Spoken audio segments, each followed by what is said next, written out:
So there was a shooting in the subway in Brooklyn in New York, and I think there's 11 people shot. I'll get you the exact number in a second, but it was crazy how the New York Times used this story to incite fear in the population, which drives more newspaper clicks and more newspaper sales and more internet clicks is fear. And that's what this corporate news is good at. And so we're going to show you, I'm here with Max Blumenthal today, and we're going to show you how this works. And I want to remind everybody, we'll see you in Cleveland, Columbus, and Pittsburgh next week. We're going. Single tickets are available in all those markets. Go to jimmydorecomedy.com for a link for tickets. We'll see you there. But here is the story. Police have arrested Frank R. James, the Brooklyn subway shooting suspect. So this guy was thought to have shot a bunch of people in the Brooklyn subway, and they finally apprehended him. Okay. And this guy, Alec Tanzanis, I don't know how to pronounce his name, but he's a civil rights activist, and he put together a thread about this because he noticed how the New York Times was just doing propaganda for the police department in New York Times, and we'll show you. Here it is. Today, the New York Times responded to a mass subway shooting with a relentless string of propaganda. Let's look closely at how the New York Times used a crisis to boost police talking points and lies in some creative ways. So this is he's founder and executive director of Civil Rights Corp and author of Usual Cruelty. So there he is, Alex Karaktensis. I want a headshot like that. Me too. He's like it's like a 90s Gap model. Okay, here he is. And here's the article we're talking about. Shooting in subway station heightens simmering fears about public safety. Now, that's not a headline. That's an editorial. Mass as a headline. So he points out, first, the New York Times uses the mass shooting to direct readers to unrelated articles awash with police talking points. I've separately addressed the reporting that the New York Times tried to use the mass shooting to get more attention for here. So here's one. Shooting in subway comes amid rise in gun violence across the city. Tuesday's shootings is reminiscent of a string of other incidents in recent years. A rise in shootings has rattled the city and colored perceptions of public safety. So that's what they say what you need to know. This is subtle, but the New York Times is making a political move here. It is linking a unique mass shooting event by a lone gunman to the kinds of daily crime stories it has been writing, suggesting, contrary to the evidence, that neighborhood crime is out of control. It's not in New York. Second, did you notice that the New York Times markets these 3 propaganda articles as what you need to know? So those were links to 3 different stories, and they say they're what you need to know about this shooting. But a pernicious aspect of the New York Times is its decades-long effort not to just shape people's views of the world, e.g., more cops is good, but to tell them that it is all the news that's fit the print. The New York Times narrowly curtails our worldview and then convinces us this is all we need to know. Third, let me quote a few of the many bad things with these pieces. The lead article on the shooting today did not mention that the United States is an outlier in the availability of guns, or poverty, or inequality, or the lack of mental health care, or that New York just added more cops to the subways. So they don't tell you any of that. That's the context they should be providing to tell you about this gun shooting. They don't give you any of it. Nowhere in the articles about the shooting is the possibility raised that all of the investments in new cops didn't and can't stop events like this. Nowhere is the scientific consensus mentioned. This scientific consensus that more cops is not going to stop shootings like that. Violence is mostly not a function of police at all. Why is this missing? Who benefits from this? What does New York Times do instead? Well, it points readers to a fabrication by the New York Police Department that a recent decline of 9-month homicides in an arbitrarily selected 3-month period was due to, quote, a surge of arrests. Let me be clear. The timing of this doesn't add up, and not a shred of evidence supports it. So here they say the New York Times will use every resource and opportunity to secure the city. Commissioner Sowell said, well, reversing years will not take weeks. She credited the decrease in homicide rates to a surge in arrests. In March alone, she said, officers made more than 4,000 felony arrests, more than double the number of those made in the same time last year. Well, the same time last year, everybody was locked down, so that's why there's probably no arrests. But also, that was in March, and the drop in homicides was for January. So this doesn't, so that's what he means when the numbers don't add up. The stakes are enormous. The New York Times lets police make stuff up, suggesting a link between 4,000 arrests in March to shooting declines in January and February. This would be laughable if it weren't leading millions of people to think there is some connection between mass arrests and murder prevention, which there isn't. Fourth, the New York Times editors went in and altered the initial factual headline to create a narrative. This was a choice. Why and who benefits from creating this fear? And here's the original headline: was several people shot in Brooklyn subway station. They got rid of that and they went with shooting in subway station heightened simmering fears about public safety, which is total editorializing, which you're allowed to do, but it's showing you that the New York Times is not trying to give you the straight facts. They're trying to create a narrative that makes you read more stories so they can make more money. They would, so that, as the kids would say today, they're doing that for clicks. I mean, did it? Do we have instant polling? The original was a statement of fact. The second is an editorializing empirical claim. So we don't know. Did the shooting in the subway station really heighten simmering fears about public safety? Do you know that? You're just guessing. Do we have polling on this? How do you know? That's what this guy's saying. Fifth, the New York Times also uses the opportunity to link to Eric Adams, that's the new mayor of New York, defending the return to brutal, illegal, and ineffective broken windows policing. Incredibly, the New York Times asserts as a fact that the goal of such policing was to prevent more serious crime. So here they talk about it. Mr. Adams, former police officer, has sought to reassure residents and has made tackling gun crime a central focus of his administration. He recently deployed 7 new anti-gun police units. Now, if you know anything about anti-gun police units, they're the most corrupt criminals in the world who join those things. And if they're not corrupt criminals when they join them, they become them. And that's why they've disbanded these anti-gun units all around across the country. Because they plant guns on people, they turn out to be the criminals. That's what happens. They violate people's rights constantly, and then they end up actually planting evidence. That's what's going to happen here. I'll guarantee you that's what's going to happen here. They're going to violate people's rights. And whose rights do you think they're going to violate? White people from Wall Street or black and brown people from the Bronx and Brooklyn? And then they're also going to plant evidence. That's what they do.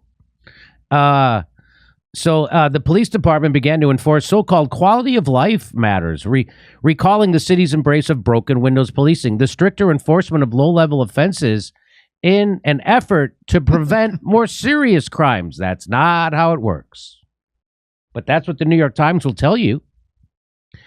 This New York Times fact would come as a surprise to the generation of scholars who have demonstrated that such policing was about controlling certain populations, serving interests of developers, part of an explicit gentrification strategy, boosting overtime pay, racial control, etc. So we've studied this. We know what the results are, and the New York Times is pretending like we don't know. Like it's actually the propaganda is true about broken windows policing.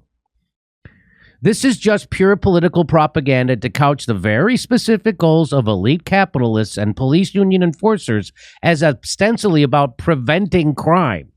It was never about that, and the New York Times doesn't even suggest anyone thinks otherwise. It's unreal. So with all this extra clicks the New York Times gets from a breaking shooting, it used the opportunity to stoke fear, steer readers to police lies, highly dubious assertions are portrayed as fact, and science-denying suggestions that more cops and not less inequality is the answer to violence. I feel like a broken record, but it's warranted because the New York Times is a broken record with all the breathless stories about violence, all types of crime in New York City and in the United States are actually at near historic lows. Crime is at historic lows. People literally don't believe this actual fact because of news coverage like this. An emergency focusing on interpersonal crime committed by poor people is being manufactured before our eyes. And the same news institutions do not provide the same urgency to genuine threats to human civilization. And he points out, for instance, 10 million people die each year from air pollution. Nobody's talking about that, but they're talking about broken windows policy. And so we're doing it again. Let me bring in Max Blumenthal from the Grayzone. Max, what would you like to say about this? Well, I think that anyone who questions how the NYPD has a $10.4 billion budget, which would make it one of the top 25 militaries in the world if it were a military of a sovereign nation, had no working cameras inside the 36th Street station, had no officers with working radios, and had to rely on unionized subway workers to get people to safety instead of police officers, and then ultimately concocted the story that they identified the suspect by conveniently finding his credit card. If you ask those questions, you are giving aid and comfort to Putin. Yeah. And I think that the only rational response to this that would frighten Putin and show resolve in the face of Russia's onslaught is to double the NYPD's budget to $20.8 billion, which would make it then 6 times as large as the military of Ukraine, which is largely funded by the U.S. That's the only way, because the NYPD has been doing such a great job in the subways of New York of cracking down on b-boys who have entertained subway riders by breakdancing that I think we need to stop more b-boys to prevent ideological killers from going in and shooting people. I think that's the only solution here. Max, I saw, and as could you look this up and if maybe you can find something on this, that the amount of money that they spend on policing the subway now in New York City is equal to the amount of money spent on people riding the subways. Yeah, I read that. I'm pretty sure I read that. Double check me on that. Have you heard that same thing? I've heard that, and I know that Eric Adams, the New York mayor, who is a former cop, cut the homelessness budget by $650 million in order to increase the budget of the NYPD to carry out quality of life policing, specifically focused in the subway, which was always at the heart of the broken windows policing doctrine, focusing on the subways. And the belief isn't that you eliminate violent crime by doing quality of life policing. It's that the poor are the violent criminals. And therefore, by eliminating the poor from public life, arresting them on petty infractions, including by performing music in subways or breakdancing, then you eliminate violent crime. That's the theory of broken windows, is that, you know, neighborhoods that have more broken windows tend to have more violent crime because there are more poor people hanging out on the corners, etc. It was spun out of the Manhattan Institute, which is a corporate-funded neoconservative think tank in New York, introduced by Giuliani, brought back by Bill de Blasio, the Democrat, and Eric Adams is doing it again. But it really has nothing to do with stopping mass shootings or violent crime. It's been shown to fail, but it does do a good job of removing poor people. That's really well, we know that's because we've studied it. We know that was the aim. The aim really wasn't to lessen crime. It was to control certain populations. Yeah. Right. Okay. Well, and this shooter appeared to have pretty ideological motives. It wasn't just like some poor person who couldn't handle a handgun or something. What was his ideological motives, do you know? Well, he didn't seem to be a big fan of white people. Oh, really? Oh, okay. I didn't know. I didn't get to that part of the story. I just found out. I didn't know he. I mean, he obviously. I would say he's severely mentally ill. I know you're not. You're not allowed to say that. You have to say everyone's like a terrorist. But I think this guy had He had some serious mental issues. Well, he should swing over. Well, in Brooklyn, I know John Hinckley is doing a set this Saturday. It's sold out. It's sold out. Friends of mine tried to get tickets and. That's just amazing. So John Hinckley, who shot the president because he was in love with Jodie Foster, and he's probably still in love with Jodie Foster, has been released, and he's doing concerts. Well, that one's he's doing musical concerts at a hotel in Brooklyn, and they're sold out. What was the role? So here is what's that? I was just wondering what Jodie Foster role really stoked John Hinckley's interest. Was it Taxi Driver, or what film was it? I bet it was Taxi Driver. Understandable. And yes, so this is says the MTA. This is from Streets Blog, New York City. MTA will spend $249 million on new cops to save $200 million on fare evasion. So they lose $200 million on fare evasion every year. So to fight that, they're going to spend more money than they lose on the fare evasion. So that was the stat I saw. Okay. So I guess this is why they don't call the mathematics they don't call it the Mathematics Transportation Authority.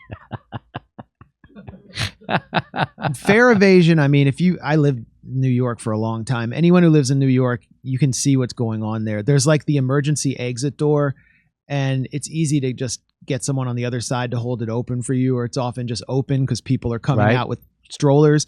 And, homeless people tend to walk in and they get on the subway when it's cold out. Mm-hmm. Very poor people can still transport themselves. And the fares, that's not how the MTA is making its budget. It's through taxes, including taxes from wealthy people who keep getting their taxes cut under governors like Cuomo. So it's just cover for going after the poor. And that's what this is about. And the other thing that's just so weird to me, how are there no cameras with this budget? No CCTV showing this shooting. Right? No officers. The officer's radio is all malfunction. This guy was apparently known to the FBI. I mean, unless I'm wrong, he was known to the FBI. He was known to be a dangerous individual. And then the way that they say they nailed him was they found his credit card at the scene. What are the chances of that? It's like they found the 9/11 hijacker's passport. Yeah, Remember Mohammed Atta's passport was found at the base of the World Trade Center in all of this ash. It's the flame-proof passport. Yeah. They found the passports of two other hijackers at the Pentagon. And then Zacarias Moussaoui, somehow they found that he had a crop dusting manual. Then they found Mohammed Atta's suicide note, and he said he shined his shoes before he went to heaven. Like, these guys, they were like really prolific writers. They're like writing more than I do.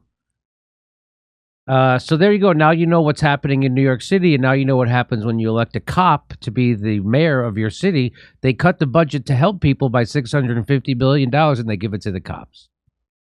Come see a live stand-up show or be in Orlando, Tampa, Cleveland, Columbus, Pittsburgh, Las Vegas, Omaha, Des Moines, everywhere. Go to jimmydorecomedy.com for a link for our live show tickets. Also, become a premium member and get access to all our extra stuff and help support the show. See you at a live show. Single tickets now available. Single tickets available.